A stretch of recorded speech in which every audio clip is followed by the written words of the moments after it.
Aku tahu sesuatu yang akan membangunkan otakmu lebih baik dan cepat daripada kopi.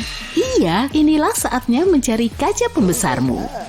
Perhatikan gambar ini dengan seksama. Apa yang salah di sini?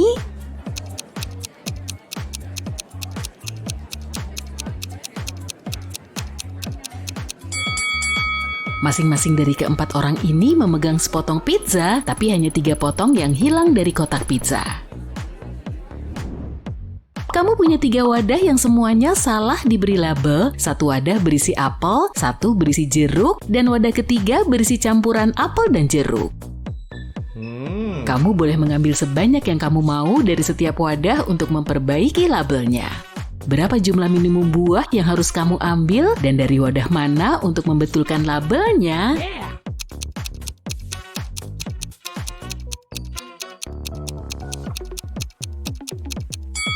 Kita lihat skenario ini. Kamu mengambil buah dari wadah berlabel apel dan jeruk dan kamu dapat apel. Berarti wadah itu harus diberi label apel. Sekarang wadah berlabel jeruk harus diberi label apel dan jeruk.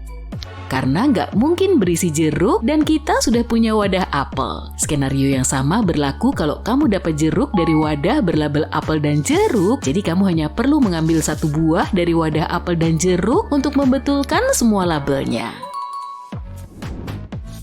Seorang petani menantang seorang insinyur, fisikawan, dan ahli matematika untuk memagari area seluas mungkin dengan menggunakan paling sedikit pagar. Sang insinyur membuat pagarnya dengan bentuk lingkaran besar dan bilang itu adalah cara yang paling efisien. Sang fisikawan membuat garis panjang dan bilang bahwa memagari separuh bumi adalah cara terbaik. Ahli matematika mentertawakan mereka dan menunjukkan rancangannya yang mengalahkan yang lain. Apa yang dia lakukan?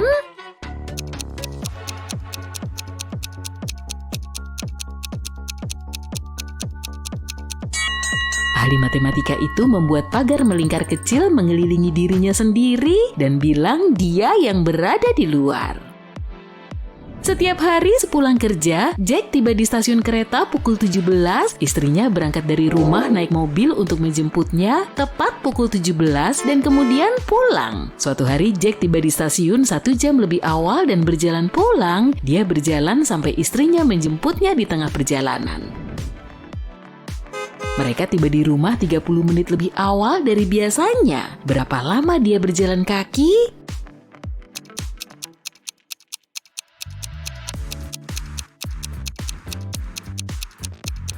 Cara terbaik untuk memecahkan soal ini adalah dengan melihat dari sudut pandang istri. Perjalanan pulang pergi istrinya berkurang 30 menit, berarti waktu berangkat dan pulang masing-masing berkurang 15 menit. Nah, berarti Jack berjalan kaki selama 45 menit.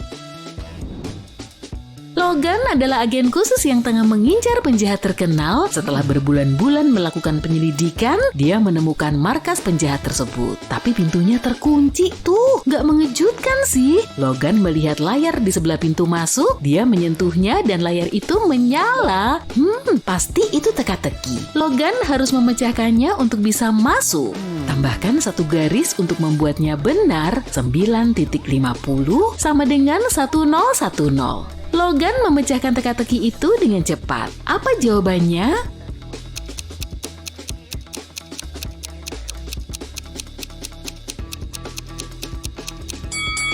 (9.50) sama dengan 10 kurang 10. Pintu terbuka dan dia melangkah ke sebuah koridor yang gelap. Setelah berjalan beberapa lama, Logan melihat pintu lain. Ada kunci berkode lagi. Dia juga melihat sebuah kalender yang tergantung di dinding. Di bagian bawahnya ada beberapa huruf M, J, R. Setelah mencari hubungannya, sang agen pun mengetahui kodenya. Apa itu?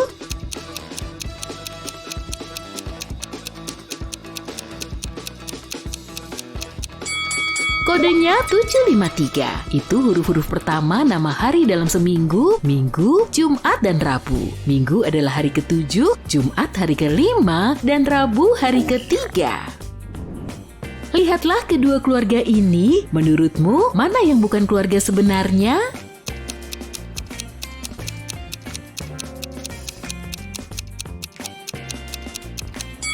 Keluarga di sebelah kanan punya kebiasaan makan yang aneh. Mereka membiarkan anak laki-lakinya memakan seluruh kuenya sendiri. Tapi mungkin mereka nggak peduli soal pola makan sehat. Keluarga di sebelah kiri tampaknya nggak ada masalah. Tapi apa kamu melihat port USB yang ada di leher ibu dari keluarga tersebut? Dia adalah robot. Dan keluarga ini hanyalah pura-pura.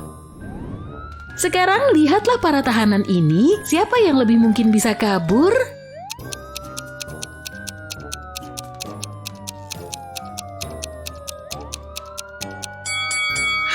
Nggak satu pun dari mereka. Yang di sebelah kanan akan dihentikan oleh sipir, sementara yang di sebelah kiri akan berhadapan langsung dengan anjing-anjing yang sangat nggak bersahabat ini.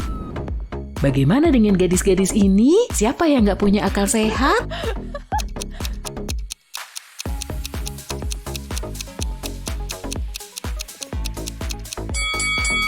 Pertanyaan yang mengecoh nih, keduanya bukan gadis yang cukup pintar. Yang di sebelah kiri akan memposting foto kartu kreditnya di media sosial, dan yang di sebelah kanan akan membagikan detail kartu identitas serta tiket pesawatnya kepada para followersnya. Itu sangat berbahaya.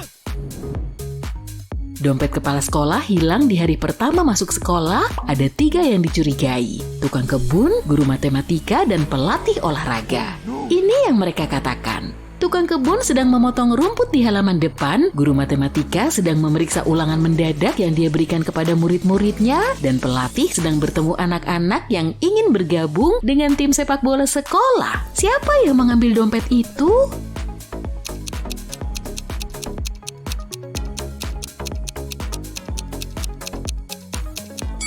Si guru matematika. Gak ada yang ngasih ulangan mendadak di hari pertama sekolah. Lihatlah kedua wanita ini, kamu tahu mana yang gak beneran hamil?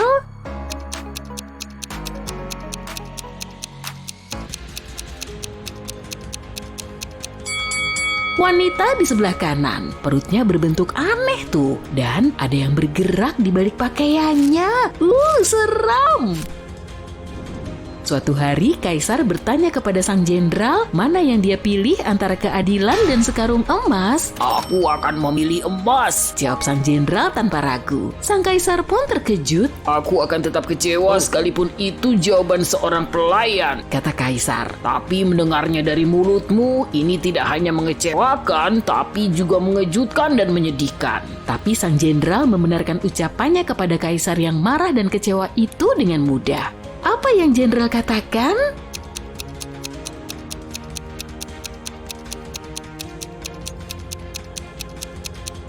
Dia bilang orang-orang meminta apa yang gak mereka punya. Di bawah pemerintahan yang mulia, tambahnya kemudian, semua orang mendapatkan keadilan, tapi aku orang yang boros dan selalu kekurangan uang. Itulah kenapa aku mengatakan akan memilih emas. Jawaban itu menyenangkan Kaisar dan sang jenderal tetap dihormatinya. Polisi tiba di sebuah resort ski pada pagi hari. Semalam seseorang menyerang manajer hotel dan dia dibawa ke rumah sakit dalam keadaan gak sadarkan diri. Polisi mencurigai 3 orang, Lara, James, dan Arthur yang tiba sehari sebelumnya. Petugas memeriksa kamar mereka dan inilah yang mereka temukan. Perhatikan hal-hal ini dengan seksama dan cobalah untuk memahami siapa yang menyerang sang manajer.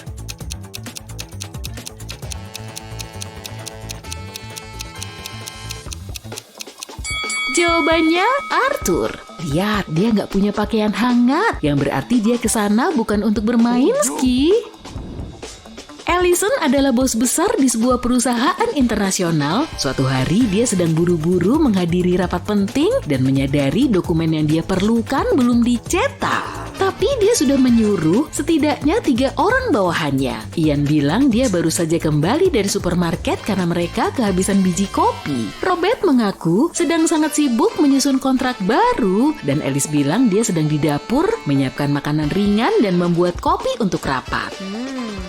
Siapa yang lupa dengan tugasnya dan mengarang alasan di saat-saat terakhir?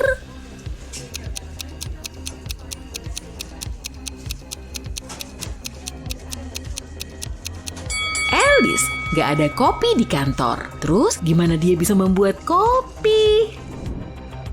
Seorang pengusaha kaya, Pak Hari, menderita penyakit serius dan dirawat di rumah sakit terbaik di kotanya.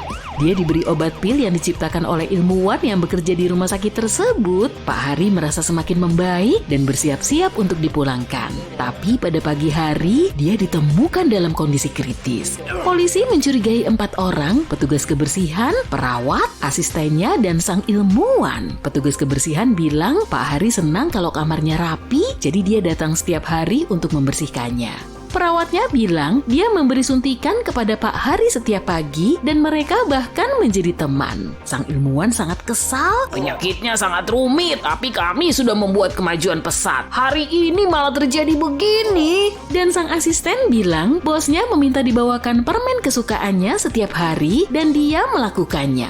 Apakah kamu bisa menebak siapa yang menyebabkan memburuknya kondisi Pak Hari?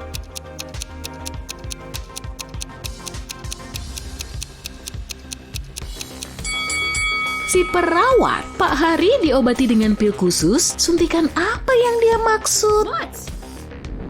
Hari sedang berjalan pulang ketika seseorang melempar sesuatu ke arahnya dan membuatnya pingsan.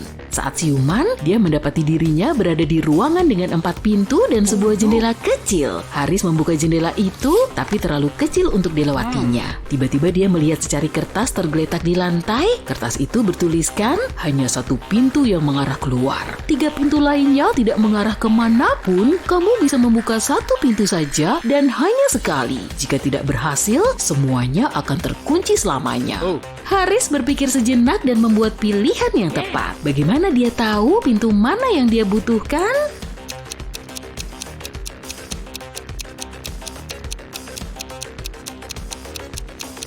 Dia membuka jendela, ini menyebabkan aliran udara masuk. Dia memeriksa lubang kunci dan merasakan udara sejuk keluar dari salah satunya. Itulah pintu menuju kebebasan.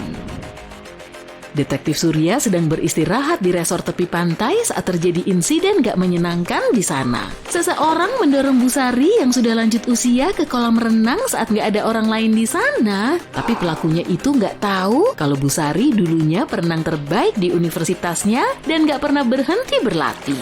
Jadi gak sulit baginya untuk menyeberangi kolam renang dan keluar dari kolam renang di sisi satunya. Surya bertanya pada Bu Sari apakah dia melihat orang yang mendorongnya. Bu Sari menjawab tidak, tapi dia yakin pelakunya adalah orang yang tahu bahwa dia baru saja menerima warisan berlimpah. Detektif perlu berbicara dengan 3 orang. Mereka adalah anak laki-laki Bu Sari, Tommy, cucunya Gloria, dan keponakannya Juni. Tommy bilang, Akhir-akhir ini aku sangat sibuk, ada tugas penting di kantor. Aku bahkan gak punya waktu keluar kamar untuk sarapan atau makan malam. Gloria meminta Surya untuk menjaga rahasianya. Dia berpacaran dengan seorang pelayan yang ditemuinya di kafe pantai. Kalau kerabatnya tahu, mereka akan sangat marah. Dan Juni bilang dia pergi naik mobil untuk berbelanja di pusat kota. Siapa yang berbohong?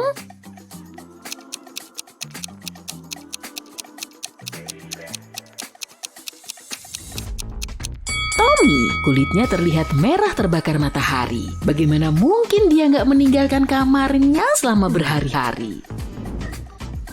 Jaya membeli sebuah cincin indah untuk kekasihnya. Dia ingin melamarnya di akhir pekan. Dia meninggalkan cincin itu di atas mejanya di rumah dan pergi bekerja. Tapi saat pulang di malam hari, dia nggak menemukan cincin itu. 3 saudara perempuannya ada di rumah pada hari itu dan mereka semua nggak menyukai kekasihnya. Dia menanyai masing-masing dari mereka. Mia sedang di kamarnya. Dia mengaku seharian menghabiskan waktu di kamar untuk mengecat dinding kamar. Emily sedang di dapur. Dia bilang dia sedang membuat kue ulang tahun untuk temannya. Dan si bungsu Nora sedang di kebun. Dia bilang dia sedang menanam mawar. Gak butuh waktu lama bagi Jaya untuk mengetahui siapa yang mengambil cincin itu. Apakah kamu tahu?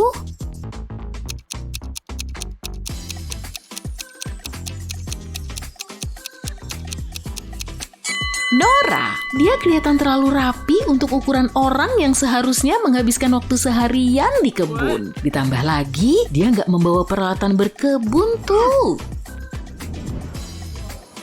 Pemain terbaik dari tim bola voli, Julian, menghilang tepat sebelum pertandingan. Tersangka utama Julian adalah 3 pemain dari tim lawan. Jackson bilang, Aku baru kembali dari gym. Aku habis pemanasan sebelum bertanding. Leo harus menjemput istri dan putrinya dari rumah sakit dan Ryan mengaku kakinya mengalami patah tulang. Dan dokter timnya sedang memijatnya. Siapa pelaku di balik hilangnya sang pemain?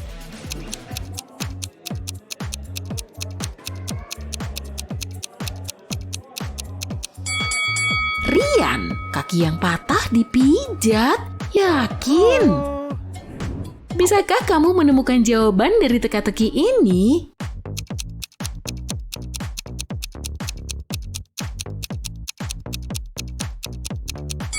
Jawabannya adalah summary.